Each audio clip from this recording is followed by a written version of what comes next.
Hello, welcome to Fundamentals of Global Energy Business.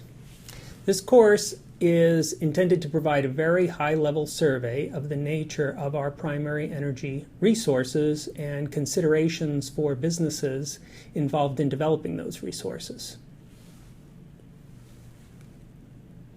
This week, we'll consider the nature of demand for these primary energy resources, including the geographic distribution of demand.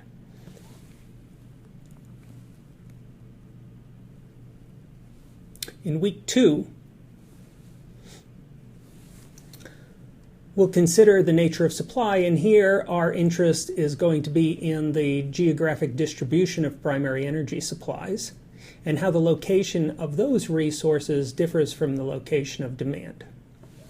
Next, we'll turn to, let's say, the practical, oftentimes technical considerations for developing our primary energy resources. Here we're thinking about factor inputs, so the labor and lumber and other goods and services that we need to bring together in order to develop energy. And of course, we will also survey the essential technological factors that are brought to bear to develop these resources, the technologies within which our factor inputs are applied. And we'll see that developing our energy resources is a very complex undertaking, requiring coordination of a broad range of technologies, skills, and inputs. In week 4, we'll turn our attention to political markets.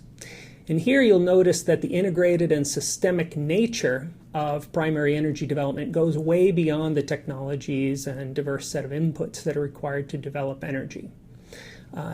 Developing energy, transporting it, and using it, all of these things impact a broad range of stakeholders. And those stakeholders will act through a variety of political forums to influence energy development activities. And we'll conclude by considering the strategic implications of all of these various factors, these market factors, commercial factors, and political factors that we've examined throughout the course. Assessments are going to be conducted through weekly quizzes and a few writing assignments. Our quizzes will be multiple choice, and you'll be able to make multiple attempts if you'd like to. I believe that allowing for multiple attempts enables us to use the quizzes as learning exercises rather than simply assessments. So I hope you'll find that is the case. The writing assignments are going to take the form of business memoranda. So I'm going to provide a situation or describe some kind of problem, and what I want you to do is provide an analysis or a recommendation to that situation.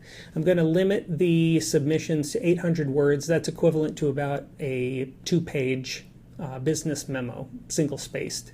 So don't feel obligated to submit 800 words. If you can sort of concisely and coherently address the issue or problem in a single-page memo, that's fine. I just want to put some kind of limit on the assignment.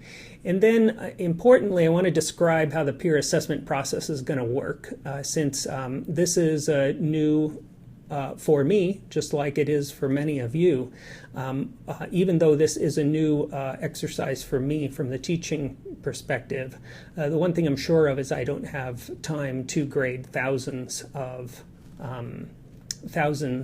written assignments. But I do think that having to synthesize some of the material in the form of a written assignment is important.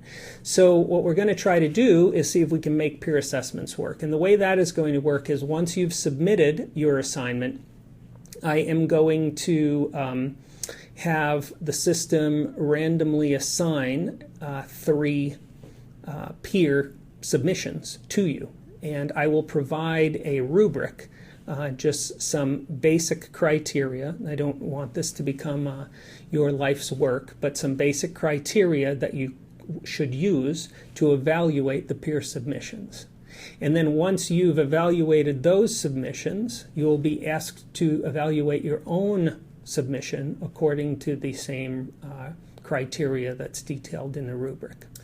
So I hope you choose to participate in the course. I know many have signed up, but I hope you're able to watch the videos and participate in the assessments. And in addition to that, try to seek some outside readings related to the subject matter, and to the greatest extent possible, I am going to try to participate in the discussion groups. I'll try to peek in there every day at least and engage with you a bit in that forum.